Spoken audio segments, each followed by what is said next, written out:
Well, live from Gen Con 2023 in Indianapolis, Indiana, at Brothers Bar and Grill.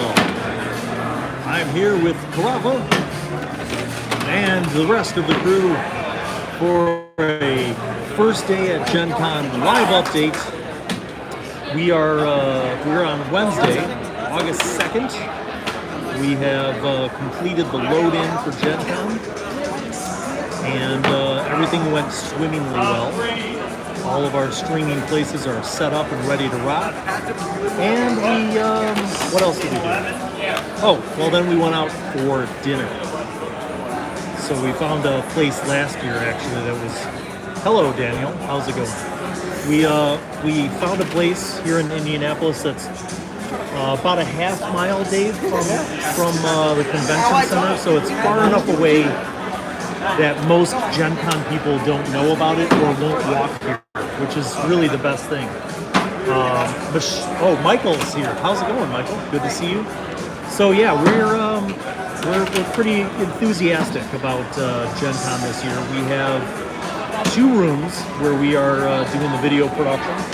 The big Gen Con TV room, and then the Gen Con studio room. So Gen Con TV is where we are going to have the big shows, as it's called, the live audience shows, a lot of games being played. So if you go to the twitch.tv/GenConTV, that's the channel that we're in charge of in the big room. And then Gen Con Studio is another cool room that we're also in charge of, where we will be doing the vendors who are showcasing their newest games. And that is twitch.tv/GenCon Studio. So check those out all weekend long, Thursday, Friday, Saturday, Sunday. We will be the video production crew for those 2 Gen Con TV Twitch channels. Lou F., you are the reason I started D&D. Well, thank you. That's an honor, Lou. I appreciate it, and I'm happy to facilitate your D&D gaming joys. Michael, you're turning 39 tomorrow. I wish you a fond, happy birthday, my friend. That is an awesome time, a time to reflect in life. I wish I was 39, but I'm 50. KB asked if we're going to visit Gary Gygax's house. Gary Gygax's house is actually in Lake Geneva, Wisconsin. We are in Indianapolis. So Indiana, yeah. So Gen Con moved to Indianapolis a number of years ago. Our first Gen Con was in 2017, which actually, coincidentally, was Gen Con 50, Gen Con 50, and that was a huge year. If you haven't seen the videos that we produced from Gen Con 50, you should check them out. They're on my channel. A lot of great content that year. Lurker's Corner, hope you're having a great time, Bill. We are. Karafa, say hi. Oh. We're having a great time. Very happy. We made great time getting to Indianapolis. We loaded in all the equipment. The crew were really working hard, so we got everything set up, and now we've gone out to this nice location here in Indianapolis to have some dinner, and actually the kids are playing a really cool game of Connect 4. It is the most epic game of Connect 4. Let me just show you what that looks like.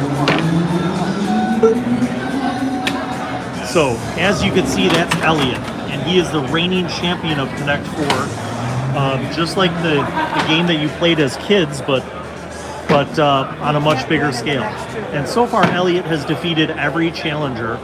Jack is now playing against Elliot for the 10th time. There's Ben. There's Daniel. Yes! Yes!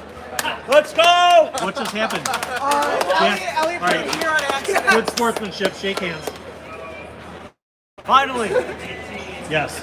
So, how many games did Elliot win before his winning streak was broken? How many games would you say? 12? 14? Yeah, about 12. About 12 games. Yeah, so Elliot was the reigning champion, still the reigning champion, has the most wins of anyone. So, yeah. So, in gaming news, yeah, sportsmanlike conduct. We always promote that. Gotta be good sports. Echo Thunderbolt, what's up? Last year at Gen Con, I was actually able to meet up with one of the channel fans and one of my patrons, Blue Thomas. Glutamus Maximus. He actually came to Gen Con, and Karaf and I went out to dinner with him. Great guy. Actually, when we were loading in to the convention center to set up our video production stuff, I ran into none other than my good buddy Dave from Nerdarchy, just hanging out in the hallway. So Dave came in and saw our whole video setup. I got to chat with him for a little bit. It was great seeing Dave. If you guys don't know about Nerdarchy, you're missing out because they are the OGs of the D&D YouTube scene. They are awesome guys, Dave and Ted, and the rest of the crew from Nerdarchy. So it was great seeing Dave, and I'm sure I'm going to run into a lot of other people too this weekend. Gen Con's kind of the big meetup for gaming. So, hey, Michael, watching from Daytona Beach, man. You got some nice weather there. This weather actually in Indianapolis, I would say Crawfa is the best weather that we've had ever for any Gen Con. It's gorgeous. We're in an outdoor enclosed kind of courtyard from this place that we're at, and it's just beautiful weather. Absolutely joyous to be here. Hey Roger, what's up, my friend? Good to see you guys clocking in. So what I'm going to try to do throughout this weekend is I'll do some updates for you guys at Gen Con. If I'm able to do them live, I will, like this, but otherwise I might just record some updates, hit the show floor, show you guys some of the vendor booths and stuff. And as always, like I said, if you're looking to watch some of the stuff that we're producing the video for, you could go to the official Gen Con Twitch channel. So that's twitch.tv/GenConTV and twitch.tv/GenConStudio. So we are in charge of the video productions for both of those official Gen Con channels. Hey, Lurker's Corner, man. Oh, look at that. Thank you. You know what? Every penny is always appreciated. Seriously, you guys, thank you so much. I don't know if you have any questions for Gen Con. I'll tell you that, we've been going to this long enough to know a little bit about it, but I would say that, there are pros and cons like every convention. Gen Con is a big one, possibly the biggest focused on gaming. So, we're excited to be able to cover a lot of the stuff that we're covering. We got some great shows on the Gen Con TV channel, the big stage. If you're not familiar, the Glass Cannon Network, those guys do some awesome entertaining games. And then the Great GUI Game Show. Great GUI Game Show is an incredible live stream experience. It's way more than just people playing a game. It's an interactive experience. They give away prizes. So if you can, tune into the Great GUI Game Show on twitch.tv/GenConTV, because you guys actually might be able to win some prizes. Roger asked the question, are we doing any more D&D with high school students? The answer is, Roger, yes. The exact when of that is, I'm not sure. It's going to depend on how the school year starts off. So if we can get a cast together for the school year, I'll be letting you guys know about the next season. And there might be some changes in the format too. So I've had a chance to talk a little bit about that and do some brainstorming. But I think what we have in mind, you guys are really going to like. So I don't want to spoil it, but I think D&D with high school students season 6 will be coming along. Echo Thunderbolts. Perhaps off topic, but I've been hyped for a long time about your homemade system, Archons and Acolytes. Yes, you did get the name right. Based on seeing that run, looks super solid. Yes, so I have continued running Archons and Acolytes. The first run of it was the students playing Era of Exploration, which is a show that I hope we will pick up with in the fall. We will continue that show. And then the formerly D&D with Dads, the Dads now play using that system as well.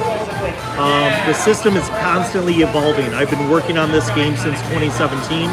We have made major changes as recently as the last few weeks. So it is deep into playtesting. One of my life goals is to be able to publish not only that game, but my world's content. So, and that is something that, week by week we're getting closer towards being able to do. So I'm pretty excited about that too, you guys. If you haven't seen the game in action, you could watch it. Season 2 of The Dads. We are using Archons and Acolytes.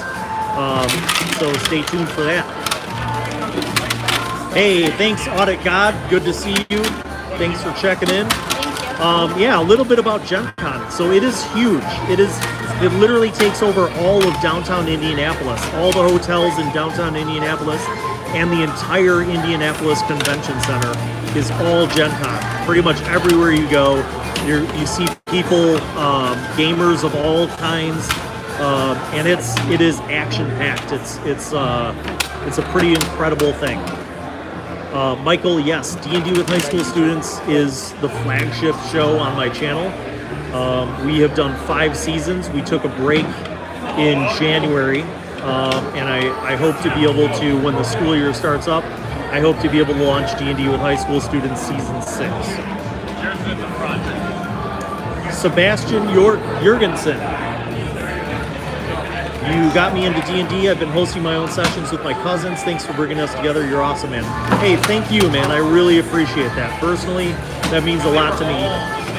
One of the biggest reasons why I do the channel is to just show people how fun games can be. And if you guys got into playing games or you got some inspiration from some of the videos I've made, then that is winning. So thank you so much. Thank you. I really appreciate that support. Drew Gretsch tuning in from 10 feet away. Tuning into the live stream from 10 feet away. Yeah, so like I said, I'm going to try to do some live updates or recorded updates from Gen Con, depending on Wi-Fi and streaming speeds, so that you guys can kind of see some of that stuff. We might do some behind the scenes stuff to kind of show you what we're using. It's basically what we do in the studio, but on a much bigger scale. So stay tuned, because you might be able to see Karafa explaining how all of our live streaming stuff works. Do a little behind the scenes tour for you guys, and maybe get some shout outs from some of the celebrities who will be playing in some of these games. Echo loves the badass system. Players love the badass system. Thank you, man. You know, it's one of those things, like many people have done a homebrew like that, but it's something where, like, I can't imagine playing without it, really. It's something that literally will change your game. If you implement it, it just adds a little extra spice, makes things a little more epic. So definitely something that it's something that you can bring into almost any game system that uses critical hits or critical hit damage too. It doesn't have to just be D&D. So kind of like the exploding dice factor, you know. So glad to hear that you guys are using it. We use it in our home games as well, so it's definitely something that we like using. Oh, there's one. All right, Ryan, answer. So when will Angus be DMing? I cannot answer that. But, you know, the answer is maybe. Echo says using it in Pathfinder 2E. Awesome. Yes. I've not actually run Pathfinder 2E, but I've played in it, and it's a great game. If you guys are looking for something that's a little different from D&D, Pathfinder 2E is a really cool game. And it's like D&D, it's a fantasy thing, but they also have their own world setting, and some of the mechanics and the character creation is really cool. Very customizable. You get a lot of options to customize your characters in Pathfinder, so it's a very cool system to play. Very cool. So one of the things too that I'll mention is I'm going to be going to a few specific places in the exhibitors hall to check out some products, some game-related products, and you know, it's going to be the kind of thing where I may or may not be able to do it live. It depends on what the Wi-Fi is like there. If it's decent enough speeds, I'll try to do a live session and maybe even get some interviews with some of the vendors. Sorry for the camera being so shaky, but I don't have a tripod. So. I'll bring my gimbal. I have a phone gimbal. Yeah, so maybe we'll try the phone gimbal. Roger says, I want to see one of the girls DM a game. That's a possibility, actually, because the D&D club has a lot of kids, and I'm hoping to talk to them and reach out to them and see if I could get any of them involved in season 6 of D&D with high school students. So we'll see if that can happen, actually. Michael says, from 94 to 2003, I attended Florida School for the Deaf and Blind. Wow, that's awesome. Awesome. Grim Reaper, hey Bill, what's up? Thanks for the content, big fan. Question, wondering if you would ever consider running a Curse of Strahd campaign. I will, you know what, I'll say this, Grim. I actually started playing White Wolf's Vampire and Mage and those games back in 1993. And I think if I was going to run a game, it wouldn't necessarily be Curse of Strahd, but I would run something with a vampire as the big bad villain, or maybe as a major character who is ambiguous. Maybe not just a villain. Maybe it's an optional thing. Maybe the party wants to ally themselves with the vampire.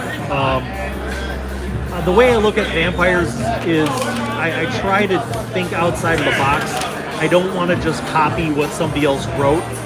I like to think of the vampires as, you know, kind of their own creations.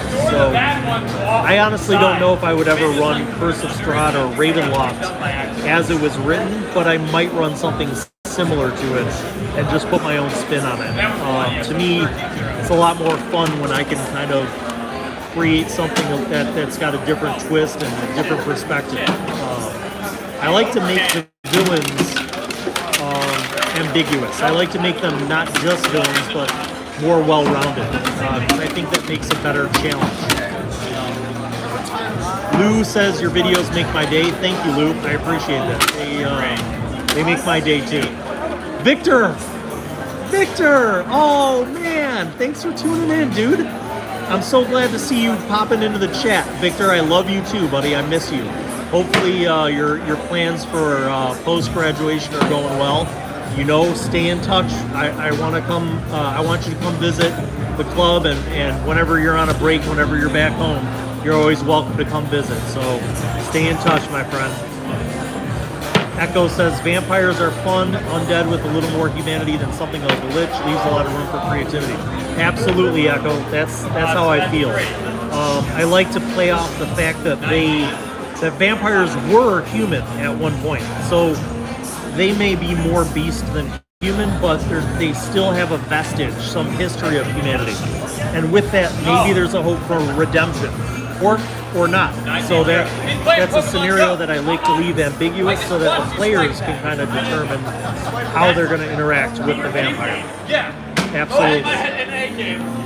So, yeah, good questions so far, man. All of you guys have great questions. Is there anything else that I can answer before we wrap this up? Any questions? Anything about Gen Con specifically or channel questions? I'm happy to answer those. And again, I'm going to try to do a few more live streams this weekend from Gen Con so that you guys can get an actual visual sense of what this the scope of this place is like. Grim says, yes, sir, some of the best games out there are homebrew. Curse of Strahd is a blueprint. Yes, that's exactly it. Exactly, Grim.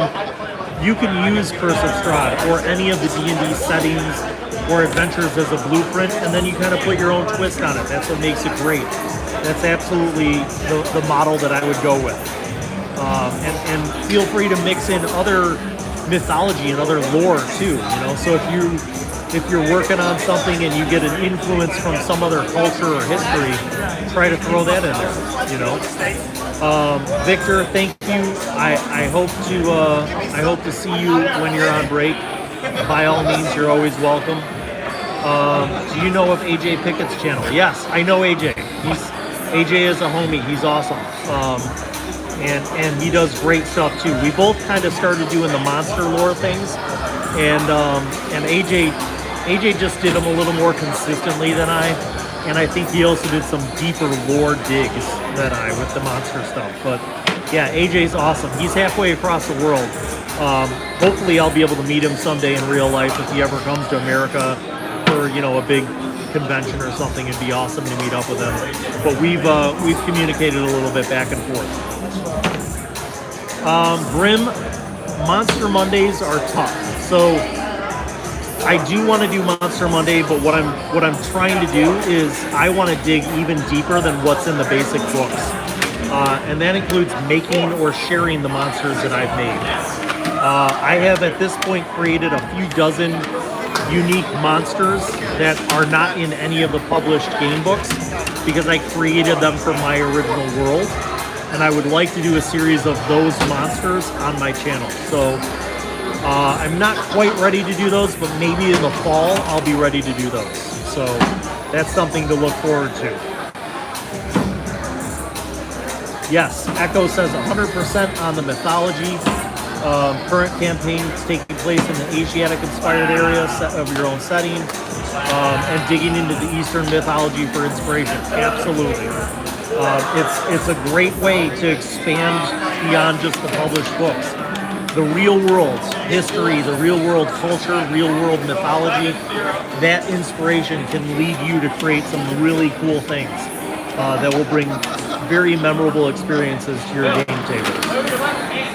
So for sure, you guys, for sure. Those are all awesome. So here's the scoop. It's been awesome. I really appreciate you guys tuning in for this kind of impromptu first live stream from Gen Con 2023. But we are going to be wrapping it up right now. We have a very long day tomorrow. Our production day is going to be about 15 hours long, so it's going to be a big work day, but we're looking forward to it. And like I said, if time permits, I'll try to do some behind the scenes live streams from Gen Con this weekend, Thursday, Friday, Saturday, and Sunday. If you missed this earlier in the video, we are the official video production crew for Gen Con TV and for Gen Con Studio. So if you want to follow the productions, the shows that we're doing this weekend, you could go to twitch.tv/GenConTV or twitch.tv/GenConStudio, and you could watch the productions that we're actually doing. So thank you guys so much for tuning in. Thank you, Lurker. Thank you, Lou. Thank you, Grim. Thank you, Echo. Thank you, Victor. Thank you, Drew Gretsch. Drew Gretsch donating on the super chat. That's awesome. Really appreciate that. Roger, thanks for tuning in. Michael, thank you and happy birthday. Appreciate you coming on and joining us for this. Sebastian, thank you so much. Audit, thanks. All you guys that tuned in, thank you so much. Really appreciate your support. And like I said, we'll have a lot more stuff coming up on the channel. So we really, truly appreciate it. Thank you guys. Love you all. Hope everybody's safe and healthy, and we'll see you very soon. Peace out, everybody. Rafa, say peace out. Bye-bye.